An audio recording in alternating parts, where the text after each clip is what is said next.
नर्मदे। नर्मदे। आपका कहाँ से आना हुआ? मेरा सूरत गुजरात से मैं आया हूँ। अच्छा। 3 साल के ऊपर 3 महीने के ऊपर हुआ आपका ये वीडियो देख रहा हूँ यूट्यूब पे। एक्चुअली ऐसा है इसमें कि मैं 2013 से अध्यात्म के प्रति मेरी जागृति बढ़ी। उससे पहले मुझे पता ही नहीं था कि ऐसा भी कुछ होता है। बचपन से श्रद्धा और ये सब बहुत था, मंदिरों में जाना आना। अकेला रहता था यहाँ पे सूरत में, मम्मी गाँव रहती थी तो मंदिर में जाना आना ऐसा सब, लेकिन लगा था कि वही सब कुछ है। फिर धीरे धीरे कुछ ऐसे मित्र मिले बराबर, उसको उन्होंने बताया कि अध्यात्म में ऐसा होता है कि ध्यान और ऐसा करके खुद को जान के आप अपना कल्याण कर सकते हैं बराबर। तो उससे फिर धीरे धीरे जानने की रुचि हुई। फिर जाके फिर अलग अलग गुरुओं का कुछ सुना, जैसे कि बहुत आगे हो गए हैं, रमन महर्षि है, ओशो है, जिन्होंने बताया ध्यान की विधि बताई। तो वैसे वैसे करते गए, लेकिन कुछ समझ में नहीं आ रहा था, लग रहा था कुछ अधूरा है, इससे कुछ होगा नहीं। क्योंकि थोड़े दिन करते हैं फिर उसमें कंटाल के फिर छोड़ देते हैं, वापिस जो भूल जाते हैं और जो करते हैं वही करने लगते हैं। फिर थोड़े दिन के बाद अचानक से वापिस से होता है कि भाई कुछ भटक रहे, वापिस मूल तो हमें यही करना है, तो जन्म लिया है तो इसके लिए ही लिया है, बाकी सब तो साइड में है। तो फिर से वो शुरू करते हैं, लेकिन छूट जाता है। इसी में मैं ढूंढ रहा था यूट्यूब पे कि मुझे कुछ कोई ऐसा मिल जाए को जो अभी जिंदा हो, जिनके साथ बातचीत करके कुछ समझ पाए, तो सहायता ज्यादा रहेगी। तो ऐसे यूट्यूब में मैं देखता रहता था अलग अलग यूट्यूबर्स के वीडियो। लोग बोलते थे कि हिमालय में ऐसे सिद्ध योगी या फिर ऐसे आत्मज्ञानी रहते हैं। तो मैंने सोचा कि आजकल टेक्नोलॉजी का युग है, तो कोई ना कोई तो वहाँ पे जाता ही होगा। तो ऐसे बहुत सारे वीडियोज मिले जो हिमालय के योगियों के ये शूटिंग्स लेते हैं और यूट्यूब में रखते हैं, लेकिन कुछ उसमें इतनी रुचि नहीं आ रही थी। उसकी बातों से ऐसा लग नहीं रहा था कि यहाँ से भी हमें कुछ हो सकता है। उसी में एक दिन आपका एक वीडियो मैंने, बड़ोड़ा के एक भाई आपके साथ बैठे थे ये बरगद के पेड़ के नीचे, और वो मैंने सुना 3 घंटे का कुछ आपका था। 3 घंटे के ऊपर। हाँ, वो मैंने पूरा सुना और तब से मुझे लगा कि नहीं, बस यहाँ से लगता है कि मुझे हाँ बस वही उनके साथ आपकी बहुत लंबी बातचीत चली थी। तो वहां से मुझे लगा कि मुझे जो जानना है और मेरे जो अंदर क्वेश्चन है वो यहाँ से आंसर मिल रहे हैं मुझे। तो तब से मैंने डिसाइड कर लिया कि यहाँ पे आऊंगा। लेकिन काम की वजह से ये 3 महीने निकल गए प्लानिंग में भी, क्योंकि पार्टनरशिप में काम करते हैं तो एक दूसरे का वो देखना पड़ता है कि वो फ्री हो तब मैं जाऊँ ऐसा। तो फिर वैसे करके आज कल मैं निकला दोपहर को और आज पहुंचा यहाँ पे और आज आपके सामने। और कोई प्रश्न है आपका? प्रश्न ये है कि आपकी बातें सारी समझ में आती है, वैसे जीना भी शुरू किया है, लेकिन कई बार उलझन में पड़ जाते हैं, भटक जाते हैं। घर से कुछ ऐसा प्रेशर रहता है, पार्टनरों से ऐसा कुछ, बिजनेस में भी प्रेशर रहता है, बातें करते कि ऐसा नहीं करना है, ईमानदारी से करना है, तो वो लोग भटका देते हैं कि नहीं ऐसा वैसा। और घर से भी बोलते कि अभी उम्र नहीं हुई, अभी तो बहुत बाकी है, टाइम आएगा तब ये सब करना, अभी ये करने की जरूरत नहीं है। तो भटकते रहते, लेकिन फिर डिसाइड कर लिया कि नहीं, अभी नहीं तो कभी नहीं। जरूरी यही है। हाँ, वो तो समझ में आ ही गया कि सबसे जरूरी यही है। सिर्फ समझना ये है कि समझ कैसे बढ़े और साहस बराबर, ये 2 चीज आ जाएगी ना तो फिर मुझे ऐसा लग रहा है कि पहुंच जाएंगे। ईमानदारी और सत्कर्म के द्वारा। जी, ईमानदारी तपस्या है और सत्कर्म से बल मिलता है। बराबर है। ठीक है। और योग्यता से ज्यादा पाने की इच्छा का त्याग कर दो, बस खत्म बात। इतनी सी बात है। क्या? जी, इतनी सी बात। और बोलिए। बस ईमानदारी से अभी जीना शुरू किया है, सत्कर्म भी नहीं हुआ है, ट्राई कोशिश कर रहा हूँ, अगर कोई मौका जरूरतमंद की मिले। सेवा किया करो ना। हाँ, वही मौका मिले, अभी ढूंढ रहा था, लेकिन मौका अभी ढूंढा करो, मिलेगा क्या? जब भी मौका मिले कर दिया करो। बराबर है। अभी आप सूरत से आए तो कहीं मौका मिला या नहीं?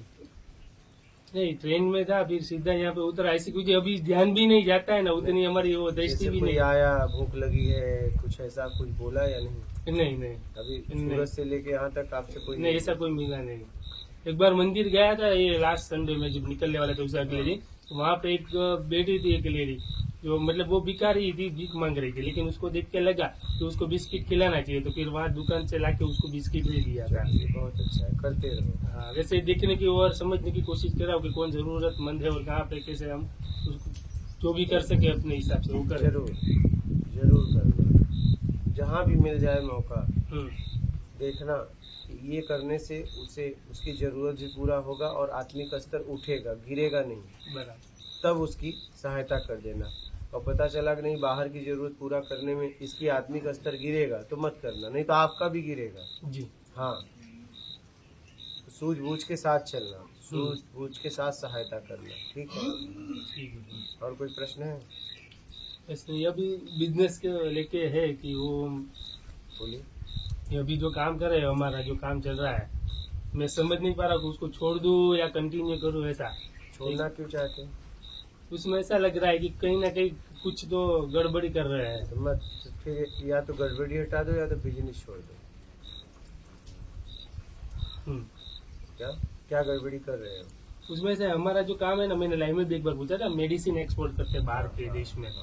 तो उसमें से हमारे पास जो मेडिसिन मंगवाते हैं ना, वो पेशेंट मंगवाते हैं डायरेक्टली, और वो दवाई हम जो बेचते हाँ, हैं। आपने पूछा था। हाँ, मैंने ये पूछा था आपको, लेकिन तब क्या कि पूरी तरह से मैं आपको डिस्क्रिप्शन में विगत में नहीं बता पा रहा था कि उसमें कुछ लिमिट होती है कमेंट की, इसलिए तो वहाँ पे लोग मंगवाते हैं हमसे जो पेशेंट हाँ, होते हैं। मतलब सीधा आप उसको, आपने लिखा था कि आप उसको ऐसे ही भेजते हो, हाँ, मतलब वो उसको चोरी से भेजते हो सीधा सीधा। ना हम भेजते हैं यहाँ से, हाँ। पोस्ट से सब लिख के ही, हाँ। बराबर। लेकिन वो क्या है कि किसी के ध्यान में नहीं आता। हाँ, तो वही मैं कह रहा हूँ, हम्म। कहीं न कहीं चोरी तो हुई। हाँ, हो रही है। मत करो, मत करो। ये बात मेरे पार्टनरों के साथ भी हुई, तो उसने बोला कि इसमें लोगों का भला कितना हो रहा है। नहीं, देश देखिए, पहले देश, जिस देश में आप रह रहे हैं, पहले देश, संविधान के जैसा संविधान में है उसके विपरीत कभी मत जाओ। जी। हाँ, कभी नहीं। इस देश ने, अगर हम आप ऐसे बात कर रहे हैं, कहीं न कहीं हमारे आपके लिए कहीं सुरक्षा पे लोग खड़े हैं। अब बात समझ रहे हैं? पहले देश, आप अगर ऐसा कुछ है, लोगों का भला हो रहा है, तो देश को बताओ, उस सिस्टम को बताओ, देश से परमिशन लो ना, तब भेजो। यहाँ से हम लीगल ही कर रहे हैं। हाँ, वो वहाँ की कंट्री जो है ना, वहाँ के लोग जो मंगवाने वाले हैं ना, हाँ। वो गलत तरीके से मंगवा रहे हाँ, हैं। तो वही तो उनके देश में बैंड है फिर। नहीं, बैंड नहीं, ऐसा नहीं है। तो कैसा है? इसमें ऐसा है कि वहाँ पे दवाइयाँ महंगी मिलती है, लोग हाँ। एफोर्ड नहीं कर पाते। हाँ। और दूसरा कि मेडिकल सिस्टम ऐसा है ना कि कई सारी दवाई की लोगों को पता है कि ये दवाई देने से उसको ठीक हो सकता है, बराबर है। लेकिन चलता क्या है कि ये जो फार्मा माफिया होते हैं, वो लोगों तक सही दवा पहुँचाने चाहते ही नहीं है, तो लोग बीमार ही रहे। आप सही तरीके से पहुंचाओ ना, ईमानदारी से ही काम को आगे बढ़ाओ ना, आप परमिशन लो ना। वो तो किसी हाल में नहीं देंगे ये तो लोग। खत्म बात करो। क्यों हाल में नहीं देंगे, मुझे बताइए, क्यों नहीं देंगे? वो तो ऐसा बोलते हैं कि भाई इसमें गवर्नमेंट का ऐसा घाटा है कि वो गवर्नमेंट जो आती है उसमें फार्मा कंपनियों का पैसा लगा होता है। किसी भी सरकार का चुनाव जो होता है तो सरकार वो फार्मा कंपनियों को लाभ देने के लिए ही काम करेगी, वो लोगों के भले के लिए काम ही नहीं करेगी। ऐसा कुछ पार्टी करेगी ना, सरकार थोड़ी ना। हाँ, वो जो भी पार्टी है वो, हाँ। पार्टी अलग है, सरकार अलग है। नहीं, फिर सरकार भी तो उसके आप दबाव में संविधान- वही काम करेगी ना। नहीं, ऐसा नहीं है। एक बात बताएं आपको, संविधान के आगे ये प्रजातंत्र है, राजतंत्र नहीं है। संविधान के आगे प्राइम मिनिस्टर को भी इधर उधर नहीं कर सकता। आप इस बात को समझो। हाँ जी, कहीं न कहीं आप लीगल नहीं हो, आपका काम लीगल नहीं है। नहीं, कैसे नहीं परमिशन देगी, कैसे नहीं देगी, कैसे नहीं देगी? आप उस सिस्टम में नहीं आ रहे हो, गड़बड़ी आप में है। कैसे नहीं देगी? पार्टी के बस में है क्या? पार्टी के बस में है क्या? नहीं। एक सिस्टम है, सिस्टम के हिसाब से पार्टी को चलना पड़ता है। बात समझ रहे हैं? हाँ।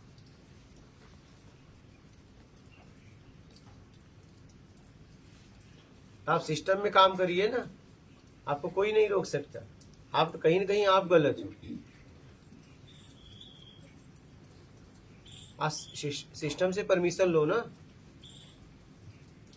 वो चाहे या ना चाहे। आपको अगर संविधान से होगा, सिस्टम में आप आओगे तो जरूर आपको परमिशन देना पड़ेगा उसे। बात समझ रहे हो? सीधी सी बात है।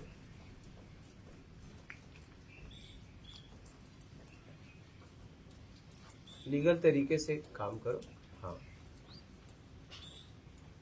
ये बाद में बहुत पछताओगे। वो तो अभी भी पछता रहे हैं, कहीं कहीं गलत है। हाँ। अभी भी छोड़ दो, गेहूं की रोटी और चावल के लिए इतना वो मत करो, गिरो मत। अभी उम्र है, समय है, या तो इसे लीगल तरीके से करो परमिशन लेके, या तो इस काम को छोड़ के अपना कोई और काम करो। ठीक है, बोलिए। हाँ, सिस्टम में काम करो, संविधान में जियो, देश के संविधान में जियो। देश कहीं न कहीं सिस्टम आपकी रक्षा कर रही है। हम आप यहाँ बात कर रहे हैं, कहीं सुरक्षा में लोग खड़े हैं। बात समझ पा रहे हो? हाँ।